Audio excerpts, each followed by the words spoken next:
Hello, आप सभी मित्रों को मेरा नमस्कार। आप सबका स्वागत करता हूं अपने channel doctor Kaushalendra Indian history में। आज की टॉपिक है डच ईस्ट इंडिया कंपनी का भारत में आगमन। इसके पहले इस बात का उल्लेख किया जा चुका था कि किस तरह से यूरोपियंस भारत में आने के लिए लालायित हुए और इनके आने के जो क्रम थे उनमें सबसे पहले पुर्तगीज थे, दूसरे नंबर पर डच आते हैं। ये हॉलैंड यानी कि नीदरलैंड के निवासी थे। ये वहां की एक व्यापारिक कंपनी थी जो दूसरे नंबर पर भारत में व्यापार करने के लिए आई। 17वीं शताब्दी में हॉलैंड की राजधानी एम्स्टर्डम में यूरोपीय व्यापारिक केंद्र के रूप में एक ऐसा पहचान बना जब वो अंतरराष्ट्रीय व्यापार और संगठन के नए नए उद्देश्य लेकर के प्रयोग करने लगे। और इसी प्रयोग के दौरान उनकी राजधानी एम्स्टर्डम में 1609 में एक एक्सचेंज बैंक भी खुला। इस प्रकार हम देखते हैं कि ये हॉलैंड निवासी जो डच थे वो दक्षिण पूर्व एशिया में मसाला व्यापारों में सीधे प्रवेश पाने के इच्छुक थे और इसी उद्देश्य से कुछ डच व्यापारियों ने भारतीय व्यापारिक कंपनी यानी कि कंपनी फॉर इंडियन ट्रेड्स का 1592 में गठन किया था। यह बात और है कि इस कंपनी की पहल पर 1596 में सर्वप्रथम कार्नेलियस डे हस्तमान नामक एक डच व्यापारी ने उत्तम आशा अंतरिम, जिसे केप ऑफ गुड होप भी कहा गया, से होता हुआ सुमात्रा और बटांग पहुंचने वाला पहला डच यात्री था। देखा जाए तो यह तथ्य मिलता है कि 20 मार्च सन 1602 में डच हॉलैंड की संसद, जिसे स्टेट्स जनरल कहा जाता था, उनके द्वारा एक प्रस्ताव पारित किया गया और इस प्रस्ताव से एक संयुक्त company United East India of Netherland, कहीं कहीं इसके उल्लेख मिलते हैं United East India company of Netherland, यही बाद में डच ईस्ट इंडिया कंपनी के नाम से जानी गई, का गठन हुआ। वास्तव में United East India company of Netherland अगर किसी के दिमाग की उपज थी तो वह था डच गणराज्य के प्रमुख नेता जिनका नाम था जोहान वैन ओल्डनबर्नबेल्ट। एक बार फिर से मैं इसे रिपीट करना चाहूंगा, जोहान वैन ओल्डनबर्नबेल्ट।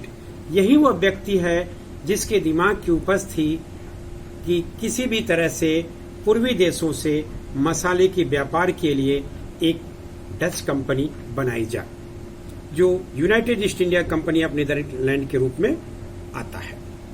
इस कंपनी को 21 वर्षों के लिए भारत और पूर्व के देशों के साथ व्यापार करने की अनुमति मिल गई, संधि करने की अनुमति मिल गई, किलेबंदी करने की अनुमति मिल गई और साम्राज्य स्थापित करने का विस्तृत अधिकार प्राप्त हो गया 21 वर्षों के लिए। इसमें कुल 17 व्यक्ति थे। ये 17 व्यक्ति वास्तव में इस कंपनी के डायरेक्टर थे, निदेशक थे, जो पूरी कंपनी को संचालित करते थे। इन्हें सम्मान के रूप में हीरेन 17 कहा जाता था, दूसरे शब्दों में भद्रजन 17वां कहा जाता था या लॉर्ड 17 के नाम से संबोधित किया जाता था। अब आते हैं कि डचों का मुख्य उद्देश्य क्या था। डच कंपनी का मुख्य उद्देश्य इंडोनेशिया के द्वीपों जैसे जावा और सुमात्रा पर अधिकार करना था, जो मसाला के व्यापार के लिए बहुत प्रसिद्ध थे। भारत से ये भारत की अपेक्षा अधिकाधिक रूप से ये इंडोनेशिया के मसालों में रुचि रखते थे। इनकी भारत के मसाला में रुचि दूसरे नंबर पर आता है। डच व्यापारियों ने इस कार्य के लिए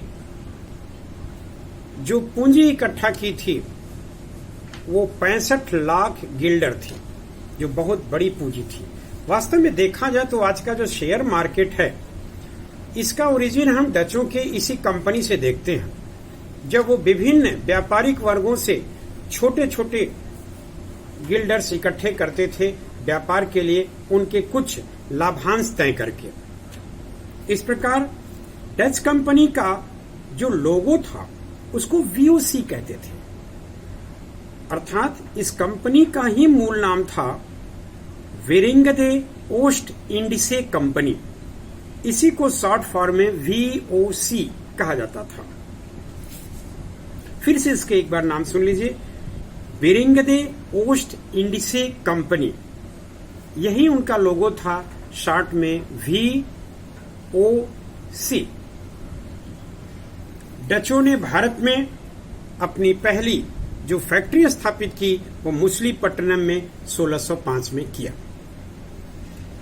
इसके बाद डचों ने अन्य क्षेत्रों में भी अपने व्यापारिक केंद्र स्थापित किए, जैसे 1610 में पुलिकट, 1616 ईस्वी में सूरत, 1641 ईस्वी में बिमलीपट्टनम, 1645 ईस्वी में करिकल, 1653 ईस्वी में चिंसुरा और 1658 ईस्वी में कासिम बाजार, पटना, बालाशोर और नेगापट्टनम जैसे स्थानों पर अपने व्यापारिक कोठियां बनाए। अंत में 1663 ईस्वी में ये कोचीन में भी अपनी व्यापारिक कंपनी बना डाले। इस तरह हम पाते हैं कि डच लोग भारत से मुख्यतः मसालों के व्यापार, नील के व्यापार, कच्चे रेशम, सूती वस्त्र, सीसा, चावल और अफीम जैसे महत्वपूर्ण वस्तुओं का अपने देशों को निर्यात करते थे और भारी लाभ कमाते थे। ये लोग मुसलीपट्टनम और सूरत से नील की खेती करते थे और भारत से इनके व्यापार मुख्यतः जो सूती वस्त्रों का था वह भड़ौच बंदरगाह से सर्वाधिक लाभांश के साथ होता था। इसी के साथ हम आज का ये अंक समाप्त करते हैं। अगले अंक में डचों की अन्य व्यापारिक गतिविधियों पर चर्चा करेंगे। Thank you very much. नमस्कार।